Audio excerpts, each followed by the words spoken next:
Doesn't it look like I only have half of my head if I wear this hat? Like, yeah, the lighting is like at my camera. Okay, anyways, today we are reviewing not one, not two, but three books. It's because I tried to make separate videos for these two books, but then there wasn't really much to talk about.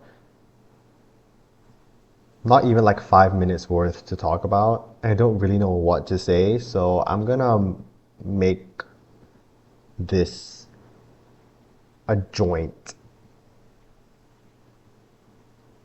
review of three books. So we're gonna start with this one, which was, I'm going in order in what books I've read. So this book I've read, it's about the 2010 earthquake in Haiti. This is a fiction book, but it is inspired by that. And the whole shtick is that you're following a bunch of different perspectives, a bunch of different people that experienced the earthquake during that time. And each chapter is just one person's point of view, and then of that earthquake, and then it moves on to the next person and next and next. So you're replaying the same period of time over and over again. I think that this is my new favorite book, right after The Good Citizens Need Not Fear. It has the same shtick with that, with it being like a bunch of different perspectives and you're just reading about them.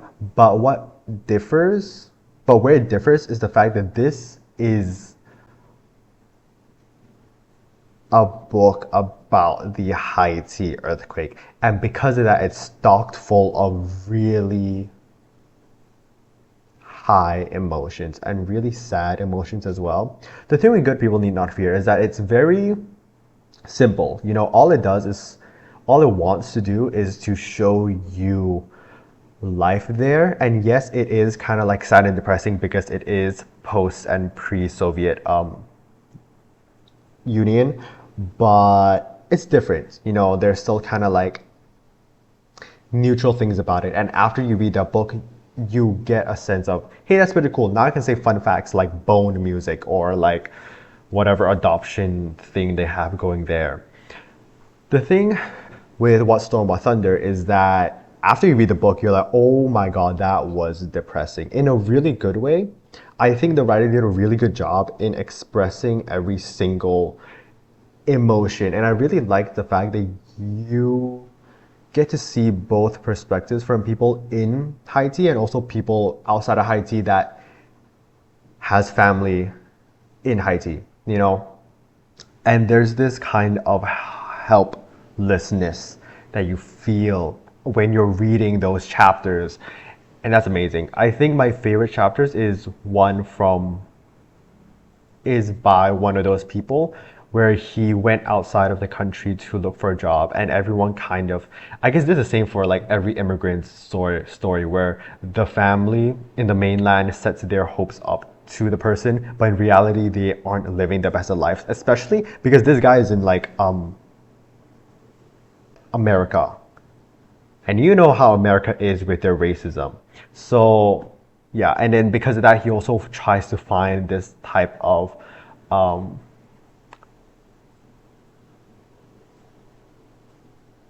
in God, you know? Yeah. And another perspective I really like is about this kid named Jonas, I think. I can't really say anything because you kind of just have to read the book to kind of understand why I like Jonas's chapter. I swear his name is Jonas. Give me a second. I swear yeah, Jonas. He's from like the last few chapters, and Jonas is this kid who got caught in the earthquake. The thing is, he didn't, spoiler alert, right? He didn't die straight up when the earthquake happened. He was caught in the rubble, and because of that, he had to go through all the pain that comes after that. And also, you also get to hear about how the international aid came and how they set up camp there and life in the camps and how bad it is. And Jonas, because he was caught in the rubble, he couldn't do anything and he was basically bedbound. And during that time, there also wasn't any good medication, and they had to saw off his leg, and because of that he eventually got gangrene and then died because of that. And it's just a really sad chapter. Also, the way it's written is really amazingly written. If I say it out loud, it's gonna be so cringy, but it's like it was a writer's decision to write that way, and I really like that. It's like every single one of these perspectives is written in a different way. And I think that's so cool. And also all the people there are also so different. Even though they're all kind of like connected, we start off by hearing about perspective of this market woman named Ma Lo. And from her perspective, we kind of get name dropped everyone else's names. And so we can kind of already know the people that we're going to meet eventually. I think it's great. And I love how Jonas, even though he was basically the first person that was introduced by Malo, he was like the last person to have for us to read his story. You know, I think that's great. So yeah, What Storm, What Thunder, 9 out of 10. I'm leaving 10 out of 10 space empty forever, just so I can one-up things. But What Storm, What Thunder, really cool, 9 out of 10. I even got it signed by the author, apparently. I don't know how that's possible, but her signature is here. Look at that. Book X's, I don't know how they got these things. Another non-story related thing, this book is really weird. I opened it and it's really weird. Like, it's so... You see the pages? It's not like, it's not right. And also, there's no real cover. They just have a thicker paper that's kind of like odd, very odd. But anyways, next book, Winter Counts. I got this book mainly because it is not just another novel. I mean, it is a novel, but it's not just general fiction. I feel like I've been reading a lot of general fiction. This is a crime thriller mystery book, and it's also written by a Native American author, which is amazing. I love POC writers. By David Heska Wanbli Weiden. He is a citizen of the Sikangu Lakota Nation. Wabam! Cool. Winter Counts, name drop. It was name dropped in the book like once, and it's basically this Lakota tradition where they have it's a pseudo calendar, and the calendar is called Winter Counts. And how the calendar works is I forgot, like vaguely, it was based off of, people will make these calendars based off of significant moments in their lives. And these calendars are called Winter Counts. Anyways, don't have to worry about that. That's just something in the story. Name dropped once. So this is about drugs. We follow this guy, the protagonist named Virgil Wounded Horse. Side note, love how Native American people's names are like that. Very cool. Virgil Wounded Horse. And everyone in the story is also called like those kind of names. I'm trying to see if I can find like a very quick name.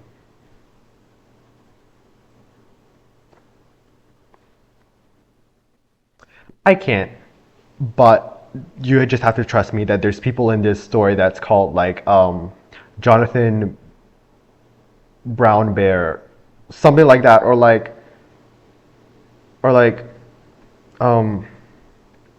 Cindy Killing Water or something. It's just like that, which I think is great.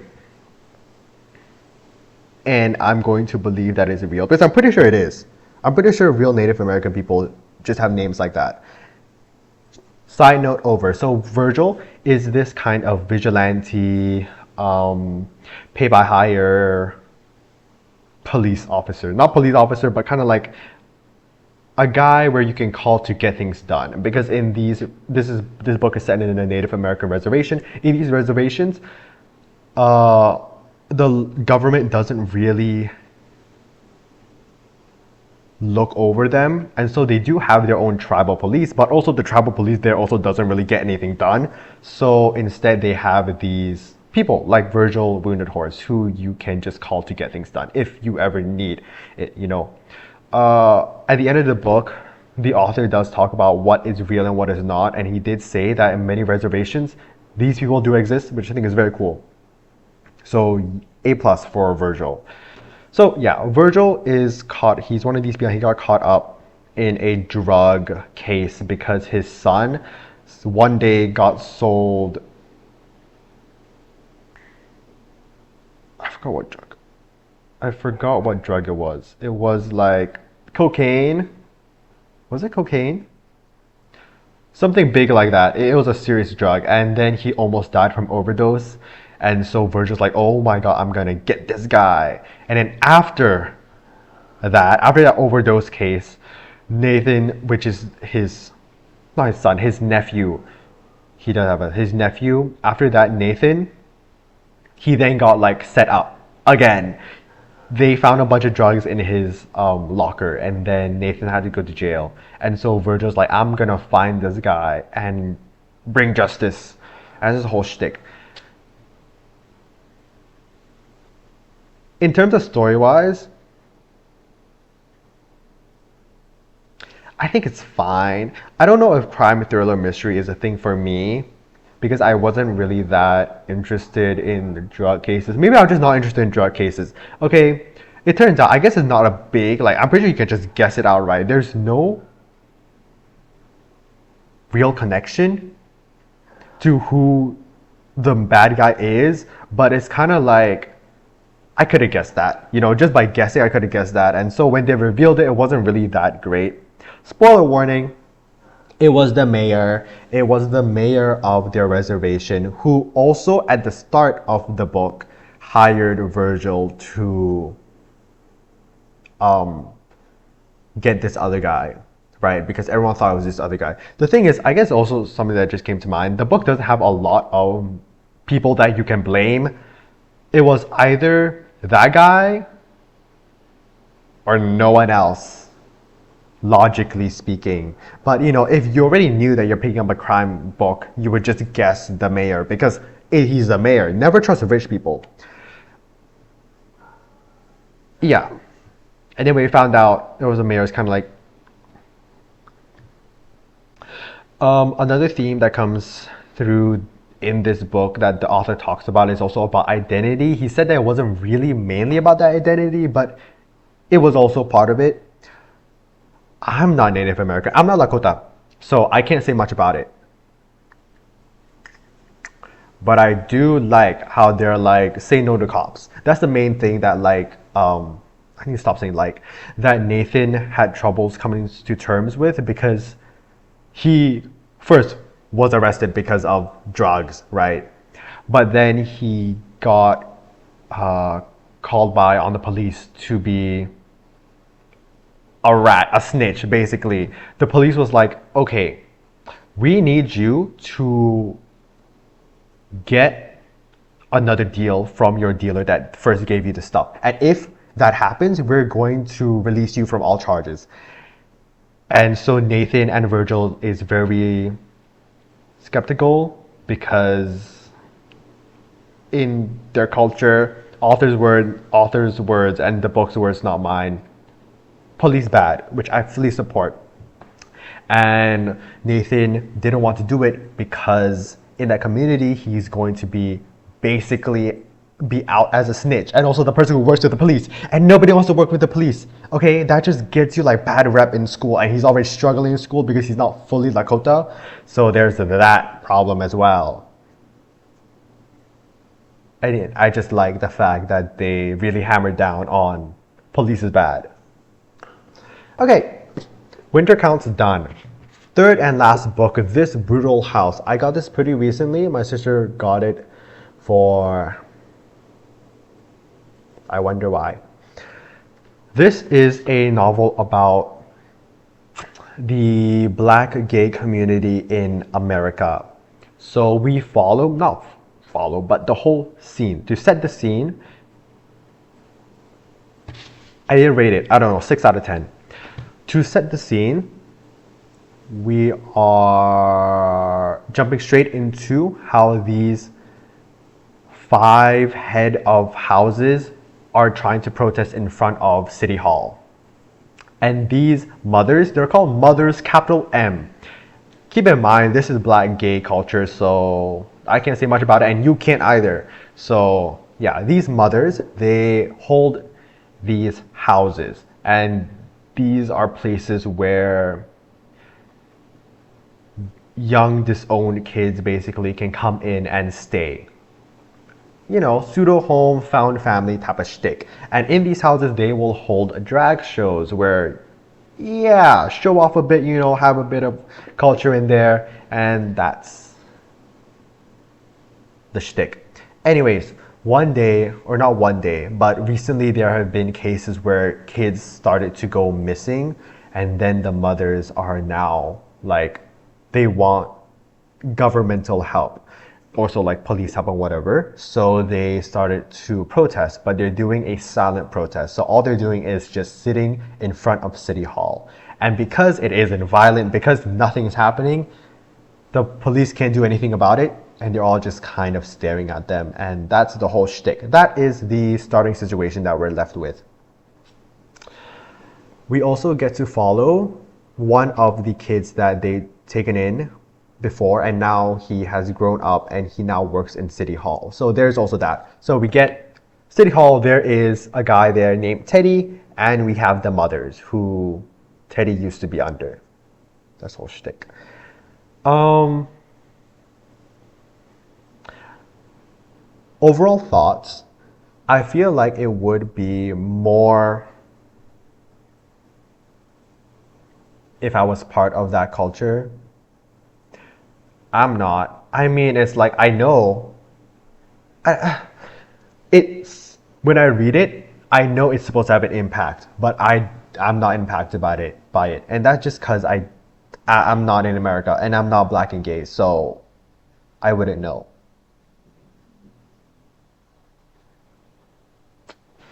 But it's fine. It's, man, I don't know how to explain it. It was whatever. It was whatever, honestly. It was quite hard to get engrossed in reading. I don't know if that's the right word. I'm just using words. But it was really rough at the start to get into the mood and flow of reading. I think it really is just how the first chapter is written.